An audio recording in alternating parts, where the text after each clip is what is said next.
여러분, 소그룹을 진행한다는 건 뭘 전제하는지 아세요? 대그룹에서 예수님을 인격적으로 만난 경험이 있어야 돼요. 대그룹 사역, 즉 예배 사역이죠. 대그룹 사역은 저는 부흥에 있어서 세 가지가 중요한데, 첫 번째는 대그룹 사역이고, 두 번째는 소그룹 사역이고, 세 번째가 목자의 리더십이에요. 근데 이 대그룹 사역인 예배에서 복음이 선포되지 않으면 아이들의 영혼은 교회 나온 아이들이지 크리스찬들이 아니에요. 여러분이 지금 맡고 있는 아이들은 교회 다니는 아이들이지 흔히 말하는 모태 신앙이라는 건 없어요. 모태 출석이죠. 뱃속에서부터 인격적으로 주님을, 예수를, 자기 죄를 깨닫고 예수님이 나를 위해서 십자가에서 죽으시고 사흘 만에 부활하셔서 나의 구주가 되시고 나의 주님이 되신다, 이걸 믿고 나왔어요? 예, 이건 아닙니다. 예, 그거 믿고 나온 사람 없죠. 그럼 아이들이 어려서부터 교회를 나온 거는 엄마 때문에 나와 주는 거예요. 지금 여러분의 교회에 있는 대부분의 아이들이 그럴 거예요. 왜냐하면 부흥의 시대가 지금 아니기 때문에 대부분 아이들이 믿지 않는 아이가 교회에 나오는 비율이 굉장히 교회마다 적어요. 심지어 거의 없는 교회도 봤어요. 그렇기 때문에 그 아이들은 흔히 말로 발로 차도 안 나가는 아이들, 모태신앙이라죠. 모태신앙, 모태신앙. 기도 못해, 찬양 못해, 순종 못해, 아무것도 못해. 물론 그게 아니겠죠. 왜? 어려서부터 교회를 출석한 아이들이 미취학부, 어린이부, 중고등부를 거치면 신앙에 견고한 신앙을 가진 아이들이 되어야 되는데, 왜 대학생이 되면 대학, 고등학교 졸업과 함께 교회 학교도 졸업하고 왜 교회를 떠나느냐 말이에요. 거기에 가장 결정적인 원인은 뭐냐면 복음을 전하지 않았기 때문이에요. 자, 대그룹 사역 간단하게 정리하고 넘어갑시다. 다음 세대의 건강한 부흥의 시작은 대그룹인 예배에서 시작된다.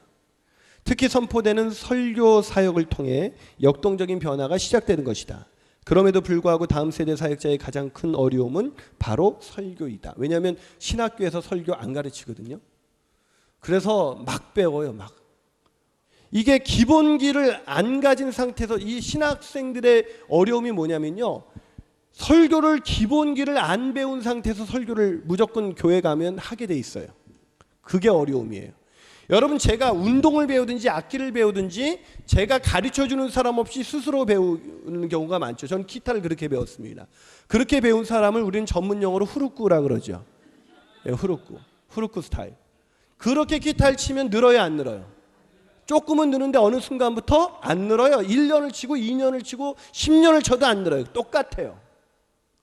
근데 그 사람한테 처음부터 가르치려면 어떻게 돼요? 코드 잡고 막 치는 아이들한테 다시 계명 누르는 것부터 가르쳐줘야 돼요. 그럼 재미있어요, 재미없어요? 재미없죠. 힘들어요, 안 힘들어요? 힘들죠. 그러니까 난 그냥 칠래. 내가 하던 대로 설교하는 거예요. 아이들의 강해 설교라는 거는 본문에 있는 뜻을 잘 분석해서 본문의 핵심 주제를 잘 파악해서 그거를 청중의 언어로 풀어내는 설교예요. 그래서 강의 설교를 잘하면 아이들의 설교를 아주 기가 막히게 할 수 있습니다. 근데 그 훈련이 안 돼 있는 분들이 설교를 하니까 그것이 가장 어려운 거예요. 여러분이 그분들이 많고 그래서 제가 그런 좋은 설교자가 되기 위해서는 좋은 모델을 골라서 그 모델을 통해서 배워라, 이렇게 얘기를 합니다. 자, 여기까지. 설교하기에 쉽지 않은 상황이 또 있어요. 이건 여러분이 분방 공부하기 쉽지 않은 상황이 되기도 해요. 자, 첫 번째는 세속주의입니다. 무슨 얘기냐? 애들이 성경 피면 일단 졸아요. 그렇죠? 애들 성경 읽기 시작하면 벌써 딴짓하죠. 찬양할 때는 막 따라하다가도 오늘 말씀은 그러면 딴짓한단 말이에요. 세속주의. 성경에 관심이 없어요. 두 번째, 상대주의. 그래서 엄마 창조론과 진화론이 뭐가 맞아? 그러면 무조건 창조론이지. 그러면 아주 교양 없어, 이렇게 생각한다. 그래서 상대주의에 파고드는 것은 아이들이 믿고 있는 것으로부터 시작해라. 그래서 진화론부터 시작하는 거예요. 아이들이 받아들이고 있는 것으로부터 시작하는 거예요. 그런데 어른들은 결론을 먼저 줘요. 상대주의를 뚫고 가는 방법은 상대방이 인정하는 논리로부터 시작을 해야 되는데, 내가 원하는 것만 무조건 전하면 애들은 굉장히 싫어하고 거부감을 느껴요. 분반 공부 시간에도 선생님이 원하는 것만 막 하는 거는 전혀 먹히지 않는데, 분반 공부도 일방적이죠. 선생님이 교사용 가지고 답 달려고 계속 하니까 애들은 그거 자체를 거부하는 거예요. 상대주의. 세 번째, 멀티미디어. 이 멀티미디어는 애들이 이제는 지루한 걸 싫어해요. 아까 애들이 재미없다고 했죠. 왜 설교가 재미없고 왜 분반 공부가 재미없을까요? 재미있다고 해줘서 그럼 개콘팀을 불러오면 애들 부흥될까요? 아니에요. 저는 아까도 그거에는 반대. 뭐 스타크래프트 강사가 와서 하면 거기서 또 다른 이야기가 이어지겠죠. 하지만 쉽지 않아요. 직접적으로 복음을 전해야 돼요. 그래야 애들이 영혼이 변화돼요.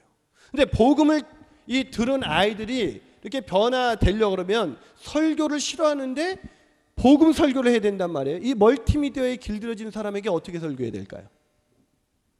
스토리텔링입니다. 이야기식 설교. 그래서 제가 보면은 미취학이나 이런 때 할 때는 구연동화를 통해서 하면서 애들이 집중을 잘하잖아요. 그러면 청소년에게 맞는 그런 스토리텔링 기법을 배워야 되는 거예요. 근데 그런 부분들을 안 배워요. 그냥 엄마 어떻게 시작하냐면 오늘 본문은 사도 바울이 막 이렇게 시작되니까 애들이 문 닫는 거죠. 그런 해법이 필요하다. 근데 이런 속에 길들여졌기 때문에 고도화된 훈련이 되지 않고 진행하기 점점 어려운 시대가 되어졌다. 그래서 여러분 가만히 생각해 보세요. 우리 때 담당했던 중고등부 담당 전도사님들이 설교를 기가 막히게 잘하셨을까요? 아니에요. 지금 분들이 더 잘하죠. 근데 그때는 우리가 이런 거에 지배를 받지 않고 성경에 관심도 있었고 구독자들도 많았고 그냥 라디오 세대였기 때문에 누가 얘기만 들려줘도 그냥 들으려고 그랬고 이런 그런 상대주의가 없었고 그렇기 때문에 그걸 잘 들었단 말이에요. 근데 이런 것이 판치는 세상이 되니까 이제는 다음 세대 사역하기가 어려운 거예요. 그러니까 예배를 통해서 복음을 제대로 전하기가 훨씬 더 어려워졌다. 그러다 보니까 애들은 설교를 싫어한다고 하니까 우리가 착각하게 됐어요. 애들이 하나님의 말씀을 싫어하는구나. 아니요. 애들이 싫어하는 것은 하나님의 말씀이 아니라 준비되지 않은 설교입니다. 하나님의 말씀은 살았고 운동력이 있어 아이들의 심령을 쪼갤 수가 있습니다. 믿으시면 아멘 하세요. 그래서 아이들을 변화시킬 수 있는 건 말씀밖에 없는데 문화사역이 중요하다 그러면서 문화사역을 막 강조하면서 한국의 중고등부 어린이 부서가 더 다운되기 시작했습니다. 왜냐하면 문화는 물과 같아서 수준이 높은 곳에서 낮은 곳으로 흘러가거든요. 무슨 얘기냐면 옛날에 우리 중등부 때는 청소년 문화가 없었어요. 그러니까 문화개방이라는 것이 기독교 청소년 문화가 있어서 애들한테 믿지 않는 애들한테 우리 문화개방 할래? 그럼 애들이 다 갔단 말이에요. 근데 지금은 애들한테 우리 교회에서 뭐 한다 그러면 안 와요. 왜? 세상에 즐길 수 있는 게 너무나 많으니까. 이제는 기독교 문화보다 세상 문화가 훨씬 앞서가 있어요. 그러니까 문화로 게임을 승부를 걸면 우리는 100점 100패예요. 그렇기 때문에 오직 말씀으로 승부를 걸어야 돼요. 세상이 줄 수 없는 게 복음이고 세상이 줄 수 없는 게 말씀입니다. 믿으시면 아멘 하세요. 그런데 이 복음 전도 설교를 안 한다니까요. 매 주일에 강단에서 그냥 교회만 나오고 있는 그냥 교회 다니는 무신론자 아이들한테 복음을 제대로 설교하지 못하니까 애들이 미취학 어린이 청소년을 거쳐서 무신론자로 그냥 나가버리는 거예요. 한때 교회 다녔던 애들로. 이게 살아야 소그룹이 산다. 자, 두 번째, 그래서 정리해드리면 다음 세대 설교와 성장. 설교는 다음 세대를 성장시키는 도구가 아니다. 그러나 좋은 설교는 다음 세대를 성장시킨다. 자, 이제 이런 설교가 잘 준비되면 애들이 인격적으로 거듭나면요. 주님을 믿게 되면요. 애들에게 어떤 니드가 생기냐면 믿는 사람들과 모이고 싶어하는 마음이 생겨요. 여러분 혹시 이 중에 예수를 안 믿었던 분이시라면 옛날에 교회 가기 그렇게 싫어했는데 왜 요즘은 믿는 사람들하고 만나고 싶어 하세요? 관심이 틀려졌잖아요. 예수 믿게 되면 관심이 하나님의 나라고 하나님의 뜻이고 하나님을 닮아가는 것이니까 이제 세상 사람들하고 만나면 예전에는 술 한잔하면서 되게 즐거웠는데 예수를 믿게 되면 그게 재미없어지고 이제 어떻게 하면 하나님의 뜻대로 살까 이게 재밌어지잖아요. 그러니까 이 대그룹에서 진정한 거듭남의 사건이 있어야 소그룹에 가가지고 모임이 되기 시작해요. 자, 그럼 이 모임을 어떻게 해야 되느냐? 문제는 여러분이 소그룹 사역하는 거를 우리는 뭐라고 말하죠? 분반 공부 소그룹이에요, 소그룹이 아니에요? 자, 이 대답이 제 강의를 들으면 이제 바뀌게 될 것입니다. 분반 공부는 소그룹이 아닙니다. 그래서 애들이 싫어하는 거 1위 분반 공부. 왜 분반 공부를 싫어하느냐? 분반 공부는 여러분이 하는 건 철저하게 대그룹 구조입니다. 그래서 싫어하는 거예요. 여러분도 지금 보세요. 제가 지금 강의를 하는데 지금 뻘쭘할 수 있겠네요. 강의를 지지리도 못한다. 근데 제가 매주 만나서 여러분에게 이런 강의를 해야 된다. 그럼 여러분 듣고 싶을까요? 안 듣고 싶을까요? 아무도 안 오게 될 거예요. 한 번에 대그룹 구조라는 것은 한 번에 여러 명의 사람에게 동시에 뭔가를 전할 수 있는 노하우나 그런 부분을 충분히 가진 사람이 전할 때 효과가 있죠. 근데 그게 아니라면 그것처럼 지루한 건 없어요. 근데 소그룹은 강의를 잘 하지 않아도 지루하지 않아요. 여기는 세 분이 모여서 이 얘기하는데 누가 탁월한 어떤 지식과 그게 있지 않아도 소그룹은 재밌게 진행될 수 있어요. 그렇죠?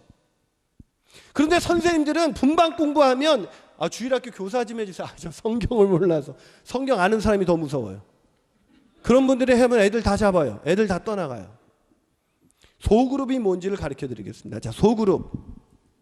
다음 세대 성장은 대그룹에서 시작되지만 성숙은 소그룹을 통해서만 가능하다. 성경이 보여주고 있는 건강한 소그룹인 셀에 대한 이해와 셀 사역을 감당할 수 있는 목자로서의 섬김이 있을 때 다음 세대는 더욱 건강한 성장과 성숙을 경험하게 되는 것이다.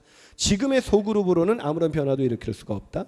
소그룹이 많아도 아무런 영향력을 주지 못할 수도 있다. 우리는 소그룹 그러면 숫자를 생각해요. 자꾸. 제가 어느 날 버스를 늦게 탔더니 어떤 버스 기사하고 저하고 어떤 자매 단 3명이었어요. 자, 우리 소그룹인가요? 아니겠죠? 그건 아닌데. 그럼 소그룹에게는 어떤 특징이 있어야 될까요? 자, 7가지 특징이 있어야 됩니다. 이게 중요해요. 자, 이것만 알아가도 여러분 오늘 여러분의 맡고 있는 분박 공부가 달라질 겁니다. 첫 번째, 개인 간의 상호작용. 서로 주고받는 게 있어야 소그룹이에요. 자, 지금 저만 얘기하나요? 여러분도 얘기하나요? 저만 얘기하죠. 여러분 반응을 보이는 거지 얘기를 하는 게 아니죠. 저만 얘기죠. 저만 떠들고 있잖아요. 그렇죠? 그렇다고 떠든다는 거에 동의하시면 안 되죠. 저만 이야기하고 있잖아요. 그렇죠? 여러분 분반 공부 시간에 여러분만 주로 얘기해요? 아니면 아이들도 얘기를 해요? 아이들도 얘기해요? 답다는 거 말고요. 떠드는 거 말고요. 선생님이 한 번 얘기하면 애들도 한 번 얘기하고 서로 주고받으면서 분반 공부를 진행하세요? 주로 선생님이 얘기하세요? 주로 선생님이 얘기하시죠. 그렇다면 소그룹이에요? 소그룹이 아니에요? 소그룹이 아닌 거예요. 상호작용, 끊임없는 상호작용. 그게 있어야 소그룹이에요. 두 번째, 멤버십의 지각들. 아까 홍 목사님이 그런 얘기 하셨죠. 애들이 자발적으로 해서 얼마나 열심히 하는지 모른다. 얼마나 잘 되는지 모른다. 그건 당연하죠. 아이들이 거기에 멤버라는 의식이 있거든요. 스스로 동기부여를 받고 들어간 모임에는 애들은 열심을 냅니다. 내가 여기 멤버다. 멤버십이라는 그런 지각이 있어야 그 모임에 열심히 하는데 애들한테 물어봤어요. 너 몇 반이니? 모르겠어요. 선생님이 누구니 모르겠어요. 관심 없어요. 애들. 왜요? 애들은 자기가 선택해서 자발적으로 들어간 모임이 아니기 때문에 그 모임에 멤버십이 전혀 없어요. 거기에 멤버십으로서의 자부심, 내가 여기서 해야 될 역할 아무것도 없어요. 자, 그렇다면 여러분의 분반 공부 소그룹이 아니다. 세 번째, 상호 의존. 상호 의존이라는 건 서로 의존되어 있다는 거예요. 아주 쉬운 얘기를 해드릴까요? 어느 날 제가 어렸을 때인데 제 동생이 밤늦게 들어왔어요. 그러니까 아직 안 들어왔어요. 밤 10시가 넘어서 11시로 가는데 우리 어머님이 막 마음이 조급해지더니 저를 불러가지고 혼내기 시작했어요. 야, 이 자식아, 너는 네 동생 도대체 집에 안 들어올 때까지 뭐 했어? 그래서 내가 대답하고 싶었죠. 내가 내 아우를 지키는 자니까. 이렇게 얘기했다면 마저 얻어 터져 죽었겠죠. 제가 그 말을 할 수가 없었어요. 왜요? 걔는 내 동생이니까. 그래서 저는 어떻게 했어요? 일을 가면서 이 동생 찾아 나섰죠. 넌 도대체 어딨냐? 잡기만 해봐라. 너 때문에 엄마한테 뒤지게 혼났는데 너 잡기만 해라. 그러면서도 저는 찾고 다녀요. 계속. 왜죠? 우리는 소그룹이니까. 우리는 가족이니까. 그게 상호 의존이에요. 한 사람이 없을 때 그 사람에게 바로 충격이 오는 거예요. 자, 산악회가 혼자 가도 되는데 산 그냥 혼자 가도 되는데 왜 산악회로 가죠? 같이 가야 재밌으니까. 공동의 목표가 있죠. 산을 좋아한다는 거, 산의 정상에 오르겠다는 거, 단풍을 보고야 말겠다는 거. 그런 사소한 목표지만 목표가 있기 때문에 그들은 쉽게 친해져서 함께 거기를 동행할 때까지 빠지는 사람이 없어요. 근데 우리 애들은 참석하자마자 저 5분 있다 가야 돼요. 그러죠. 그렇죠? 그래서 저도 그랬어요. 나도 가고 싶다 임마. 애들이 왜 가고 싶을까요? 여긴 내가 와야 할 의미가 없는 곳이에요. 엄마 때문에 어쩔 수 없이 온 곳이에요. 하여튼 고등학교 졸업할 때까지만 기다리고 있는 거예요. 그러니까 그 아이들은 목표가 왜 없죠? 자, 소그룹의 목표는 뭔데요? 그리스도인 소그룹의 목표는 뭔데요? 왜 모여요? 서로 그리스도인 몸으로 지어져 가기 위해서, 하나님을 닮아가기 위해서, 하나님의 뜻을 이루기 위해서 모이는 거잖아요. 그러면 대그룹에서 거듭나지 않았다면, 구원받지 않았다면 그 아이에게 그런 목표가 있을 수 있을까요? 그러니까 대그룹에서 복음 전파를 통해서 그들이 분명히 영적으로 거듭나지 않는 채 분방 공부를 하려니까 너무 힘든 거예요. 애들은 이 그룹의 공동의 목표도 없고 멤버십도 없고 아무런 것도 없는데 어쩔 수 없이 와서 앉아있는 애들 데리고 공부를, 또 애들이 싫어하는 공부를 가르쳐야 되니까 애들이 제일 싫어하는 거 1위, 언제나 부동의 1위 분방 공부. 5번째, 동기입니다. 동기. 어떤 개인적인 이유에 의해서 자극받아서 그 모임에 들어가지 않으면 소그룹이 아니다라는 얘기예요. 자, 그 애들이 스스로 들어갔어요, 그 모임에? 아니면 학교 여러분의 얘는 여기까지 1반 이렇게 나누고 2반, 3반. 그러니까 애들이 어쩔 수 없이 간 거니까 전혀 소그룹이 아니죠. 6번째, 구조화된 관계들. 무슨 얘기냐? 구조화된 관계들이라는 건 역할이 있다는 거예요. 그리고 그 역할들이 구조화돼서 서로 맞물려 돌아가고 있다는 거예요. 그래서 한 사람이라도 빠지면 안 되는 거예요. 그래서 한 사람이라도 빠지면 소그룹은 당장 신호가 오게 돼 있어요. 구조화된 관계가 있기 때문이죠. 가정은 완벽한 소그룹이라 했죠. 아빠, 엄마, 누나, 형, 동생 관계가 역할들이 있어요. 그래서 목장교회 하면서 자꾸 부장 제도를 만들면서 역할을 주라는 거예요. 저는 그 중학교 애들 맡았을 때, 야, 너는 체육부장, 너는 친교부장, 넌 먹을 거 부장. 그랬더니 선생님 사주셔야지. 나 돈 없어. 너도 다 싸와. 그래서 애들한테 역할을 줬어요. 만약에 이 모임에서 바쁘신 분 중에 중간에 나가는 분이 있을 수가 있어요. 근데 여기 앉아 계신 분이 끝나고 마지막 기도를 해줘야 돼요. 실제 그런 걸 아니까 너무 긴장하지 마시고요. 그렇다면 이분이 빠져나갈 수 있을까요? 없죠. 뭐가 있어서? 역할이 있어서. 구조된 관계들. 그 소그룹 안에서 애들의 역할이 있어야 돼요. 근데 분방 공부에서 애들의 역할은 뭐예요? 조용히 해주는 거. 분방 공부 책 잘 갖고 오는 거. 선생님 물었을 때 대답하는 거. 이거 말고 역할이 있어요? 그러니까 소그룹이 아니다. 마지막으로 7번째, 상호 영향. 상호 영향이라는 것은 단순히 그냥 상호 작용하는 정도가 아니라 강한 영향력을 주고받는 관계예요. 그것이 바로 소그룹이에요. 이 7가지 특징을 갖고 있는 것을 우리는 소그룹이라 그래요. 자, 다시 한번 여쭤보겠습니다. 여러분의 분방 공부 소그룹이에요, 아니에요? 아닌 거예요. 그래서 애들이 싫어하는 거예요. 그걸 소그룹으로 바꿔야 돼요. 자, 그 바꾸기 위해서 필요한 게 목자의 리더십인데 밑에 답을 달고 넘어가도록 하겠습니다. 자, 8번 로베르타 헤스테네스의 정의. 그리스도인의 소그룹은 정해진 시간에, 답을 다세요. 정해진 시간에 3명에서 12명 정도의 그리스도인들이 그리스도 안에서 풍성한 삶을 살기 위한 가능성을 발견하고 성장하려는 공통의 목표를 가지고 의도적으로 얼굴을 맞대고 한 자리에 모인 모임이다. 또 정리하면 소그룹은 9번입니다. 상호작용하고 상호의존적이며 그룹에 속한 것으로 자신들을 규정하고 다른 사람들에 의해 규정되며 공동 이해 문제에 관한 규범들을 공유하고 맞물리는 역할, 이게 구조화된 역할이죠. 하는 조직 안에 참여하며 서로에게 영향을 주고 상호 영향이죠. 그룹 보상을 발견하며 공동 목표를 추구하는 둘 또는 그 이상의 개인들로 정의할 수가 있다. 자, 셀 사역과 초대교회를 봅시다. 자, 초대교회가 부흥한 거 다 아시죠? 사도행전 보면 어떻게 부흥했는지 그 원리를 볼까요? 자, 사도행전에 보면 사도들이 계속 전한 게 뭐예요? 그게 복음이에요. 사도들이 계속해서 지역을 옮겨다니면서 전한 건 오직 복음이었습니다. 복음 전파를 했죠. 자, 그러고 나서 뭐 했어요? 서로 교제하며 떡을 뗐다. 이게 뭐예요? 이게 소그룹이에요. 소그룹에서 하는 일은 가르치는 일이 아니에요. 분방 공부, 즉 강의에 의존하는 이 시스템은 대그룹 구조가 될 수밖에 없어요. 가르침이라는 건 한쪽에서는 듣고 한쪽에서는 일방적으로 전하는 것이거든요. 그게 가르침의 기본적인 생태예요. 그러다 보니까 분방 공부하면 이 공부자가 들어가면 절대로 상호작용이 일어나지 않아요.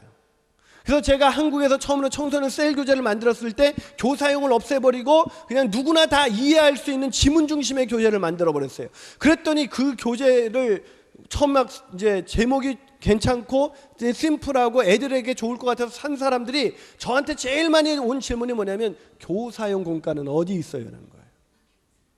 끝까지 가르치려고. 그래서 그거는 가르치는 교재가 아닙니다. 그냥 아이들과 그 같은 내용을 같이 읽고 자기의 이야기를 서로 주고받는 겁니다. 그래서 제가 지구촌교회 있을 때 그걸로 강의를 그 본문으로 설교하면 그 내용을 같이 은혜 받고 소그룹 공간에 들어가서 넌 어땠니? 난 이랬어. 넌 그랬구나. 난 이랬는데 이 얘기를 계속 나누면서 그 교재를 참고하고 잊어버리면 이 교재에 그런 내용이 있구나라는 걸 참고용으로 가지라는 거였어요. 근데 그 교재를 어떻게 쓰는지 아세요? 자, 여기 나와 있는 들어가는 이야기 너 한번 읽어봐. 너 왜 책 안 갖고 왔어? 막 네 엄마 김집사지. 막 이러면서 이제 막 협박하고 막 이러는 거예요. 근데 그게 왜 50만 권이나 팔는지 이해가 안 가요. 사기는 엄청 샀어. 그러니까 소그룹을 이해를 못 하는 거예요. 교사들이. 그래서 제가 지난 23년간 주일학교 사역을 마치면서 낸 결정적인 책이 교사여 절대로 가르치지 말아요. 무슨 말을 하고 있는지 아시겠죠? 소그룹은 가르치는 공간이 아니에요. 서로 교제하며 떡을 떼는 공간이에요. 그래서 오늘 제가 미국에서 시애틀에서 목회하는 제 후배 하나가 와가지고 목사님 좀 목회 개척을 했는데 목사님 좀 노하우 좀 알려주세요. 그래가지고 점심을 같이 하기로 했어요. 점심 했는데 이 친구 하는 얘기가 뭐냐면 목사님 제자 훈련 어떻게 하세요? 왜? 그랬더니 제가 제자 훈련 열심히 할 때는 그렇게 안 모이더니 하도 다 수준이 낮아서 이해를 못하는 거예요. 이해를. 그래서 너무 답답해서 그냥 놀아줬대요. 그랬더니 늘었대요. 그래서 그게 제자훈련이야. 성경에 보면요, 인터넷 성경에서 그 예수라는 검색창에 예수라는 단어와 제자라는 단어를 한 칸 띄우고 검색 버튼을 딱 누르잖아요. 그럼 어떤 단어가 반복되는지 아세요? 예수께서 제자들과 함께 앉으시더니, 예수께서 제자들과 함께 잡수시더니, 예수께서 제자들과 함께 산에 오르시더니, 예수께서 제자들과 함께라는 단어가 계속해서 반복돼요. 함께 어울려서 떡을 떼고 교제하고 나누고 듣고 상호작용하고 서로 친해져서 관계를 맺고 서로 의존적인 존재가 되고 거기서 역할이 생기고, 이게 소그룹이에요. 그러고 나서 기도했더니 세 가지 했어요. 사도의 가르침, 교제, 기도, 이 세 개를 했더니, 근데 보세요, 그 중간에 그들이 다 함께 있어 서로 물건을 통용하고 재산과 소유를 팔아 필요에 따라 나눠주며, 이게 다 뭐에 대한 설명이, 집에서 떡을 떼며 기쁨과 순전한 마음으로 음식을 먹고, 주로 거기서 성경 공부, 분반 공부 뭘 썼는지 안 나와 있어요. 근데 주로 뭐에 대한 설명이에요? 교제, 소그룹에 대한 설명이란 말이에요. 그 소그룹을 했더니 뭐가 일어났어요? 온 백성에게 칭송을 받으니 주께서 구원받는 사람을 날마다 뭐가 일어났어요? 부흥이 일어났잖아요. 근데 오늘날 교회에서 빠진 게 뭐예요? 사도들의 가르침이 빠져 있어요. 복음 선포하는 설교가 없어요.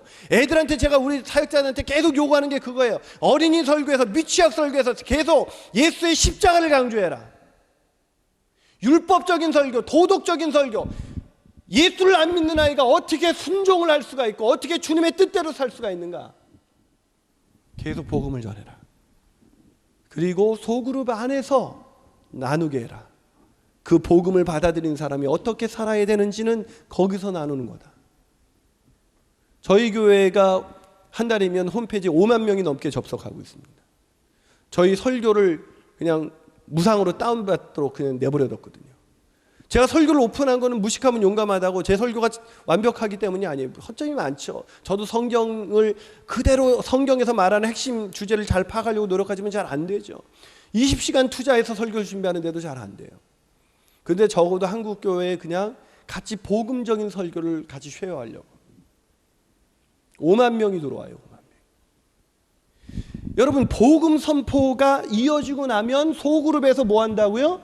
서로 교제하며 떡을, 애들하고 교제해요. 그래서 제가 어린이 부서 사역자들한테 반드시 이거 하라 그래요. 1박 2일 해라. 연초 딱 되면 1박 2일을 해요. 강호동만 하는 게 아니에요. 우리는 딱 연초 되면 목자의 집에서 1박 2일을 해요. 수련회 안 해요. 수련회 하기 전에.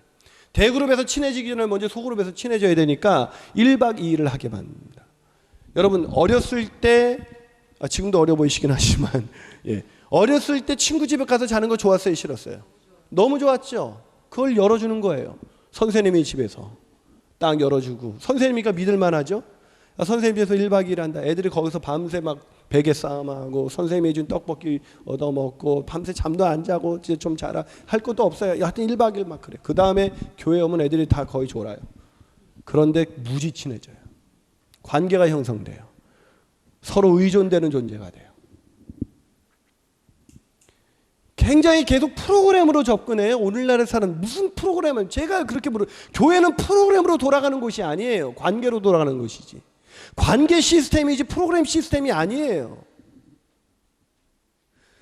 그 관계를 어떻게 하면 더 선생님과 아이들의 관계가 깊어질까?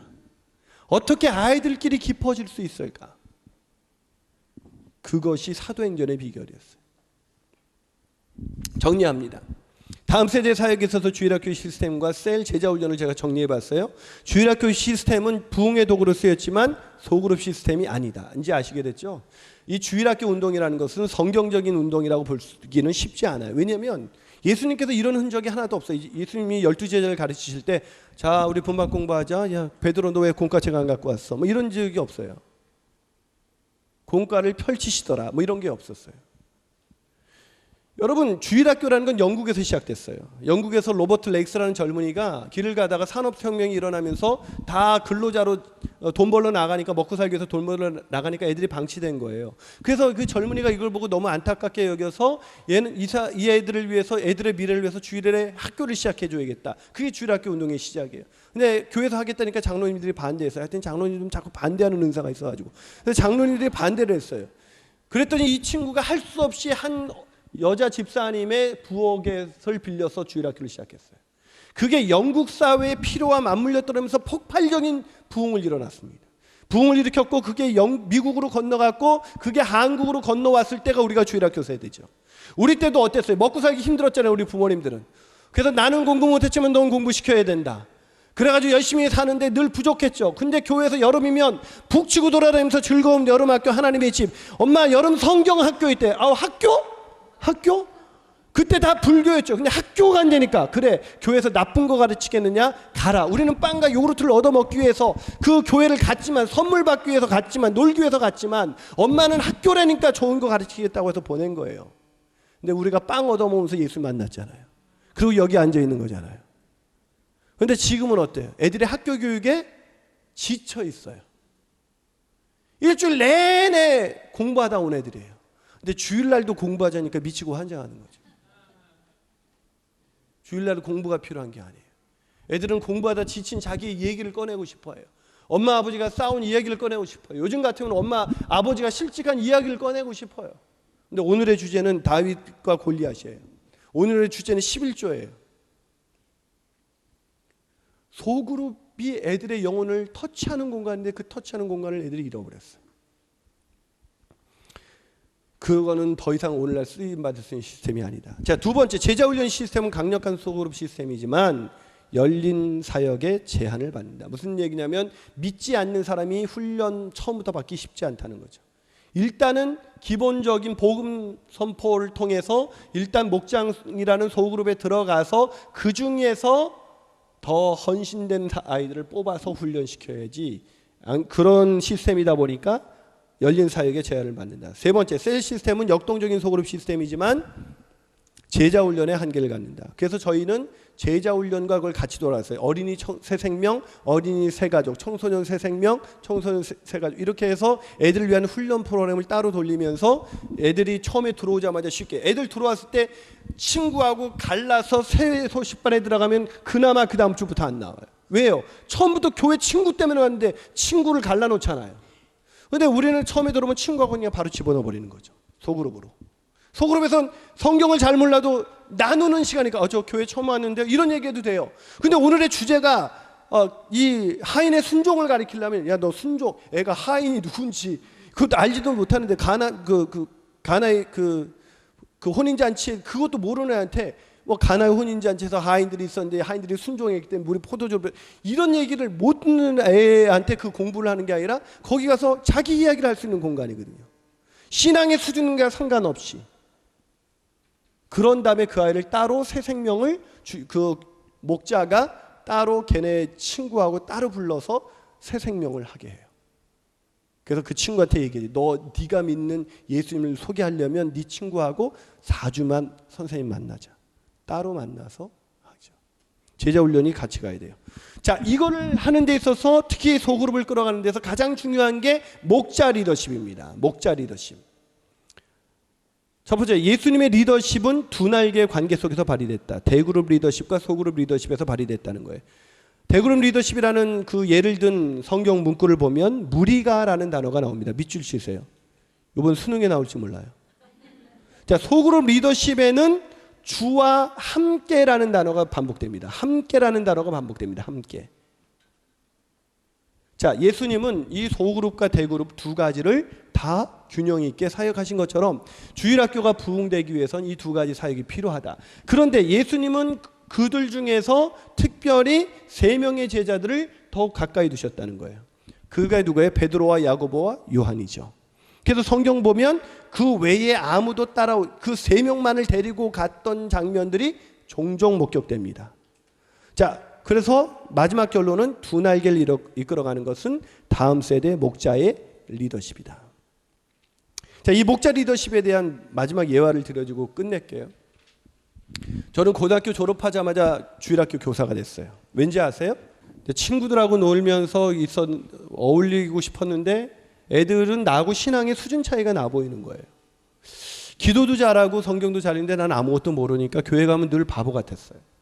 근데 우리 주일학교 선생님이 성은창이라는 분이었는데 키가 2m예요. 제가 교사에 절대로 가르치지 마라는 책에서 나온 분이지만 이분이 강만수 배구 감독과 함께 배구 선수 생활하셨다 그러더라고요. 키가 2m예요. 이분은 예배 끝나면 늘 분박 공부하면서 이런 얘기를 하셨어요. 난 너희들은 좋은데 성경을 잘 몰라서 미안하다. 근데 이분은 분박가 끝나면 꼭 우리를 데리고 떡볶이집을 데려갔어요. 한 주도 빠진 적이 없어요. 떡볶이를 먹고 나면 우리를 가지고 야 니네 일주일 동안 고생했는데 우리 나랑 가서 운동하자 해서 본인이 심호하시는 학교에 가서 같이 우리와 운동을 하면서 하루 종일 노셨어요. 산동네 아이들이고 결손 가정이 많았던 동네였는데 이 선생님이 놀다가 집에 가도 엄마가 안 왔을 것 같은 애들한테 야 우리 집에 가서 밥 먹고 가라. 밥을 지어주셨어요. 그 선생님은 우리만 가면 저는 부모님에게 한 번도 사랑이라는 단어를 들어본 적이 없는데 그분을 통해서 처음 들었어요. 그분 우리가 교회 들어서기만 하면 우리한테 달려와서 그 큰 팔로 우리를 꼭 안아주면서 사랑해 라고 그랬어요. 보고 싶었다. 처음 들었어요. 그 얘기를. 저는 그분이 너무 좋아서 그분이 수요 예배 나오신 데서 수요 저녁 예배도 나가고 철야 나오신 데서 철야도 나왔어요. 그분께 확인받고 싶었어요. 내가 사랑받을 수 있는 존재라는 걸. 그래서 그분이 뭘 가르치는지 잘 몰랐어요. 근데 그분이 믿는 예수님이 나도 좋았어요. 그러다가 수련회 갔고 거기서 예수님을 만나게 됐고 그분과 함께 계속 신앙생활을 한 거예요. 근데 그분이 어느 날 거인들이 심장 판막이 안 좋아서 수술을 받게 됐는데 확률이 20%밖에 안 된대. 살려달라고 간절히 기도했어요. 근데 그분이 하나님의 은혜로 살아나셨어요. 근데 살아나셔서 제일 먼저 찾아온 곳이 주일학교 교실이었어요. 우리를 찾아오셨어요. 보고 싶었다. 수술을 막 끝내서 절대적인 안정이 필요한 분이 오셔서 그 어른이 아기처럼 우리한테 와서 사랑한대요. 보고 싶었대요. 그분이 그해 여름 수련회를 가는데 따라오신다는데 의사가 절대로 안 된다는데 말릴 수가 없었어요. 너희들이 가는데 내가 안 갈 수가 없대요. 그래서 따라오셨어요. 그리고 그것이 그분과의 마지막 수련회였어요. 몇 개월이 지난 후 하나님이 데려가셨죠. 전 그때부터 꿈을 꿨어요. 그분처럼 좋은 목자가 되기로. 그분처럼 했어요. 애들 끝나면 우리 집에 데려다가 라면 끓여 먹이고 농구하고 집에서 얘기하다 애들 얘기 들어주고 같이 울고 같이 기도하고 나와 같은 애를 보면 나도 죽고 싶었단다. 예수 믿고 내가 변했어. 너도 예수님이 그리스도라는 걸 알면 네 인생도 달라질 거야. 복음을 전하고 애들과 같이 어울렸어요. 왜 그랬냐고요? 그분이 그렇게 하셨으니까요. 그랬더니 애들이 늘어나더라고요. 어른 300명 좀 넘는 교회에 애들이 250명이었습니다. 아까 저보러 큰 교회에서 그래서 큰 교회에서 불려갔어요. 오늘날 아이들에게 필요한 것은 복음 때문에 자기 영혼을 아이들의 목자가 되기 위해서 생명을 내놓는 사람이에요. 예수님은 이렇게 말씀하셨죠. 자기 자신을 가리켜서 나는 선한 목자다. 선한 목자는 양을 위해서 생명을 버리거니와 삭구는 그렇지 아니하며. 그분이 우리의 목자가 되기 위해서 우리 같은 것 살리고 우리의 목자가 되시기 위해서 하늘 영광 보좌를 버리시고 이 낮고 편한 땅에 오셔서 우리를 위해서 자신의 생명을 내놓으셨습니다. 십자가에. 그분을 믿는 우리라면 아이들의 목자로 살아가는 것, 이것보다 더 가치 있는 일은 없다라고 믿는 사람들, 그 사람들이 목자가 된다면 아이들의 소그룹은 달라질 겁니다.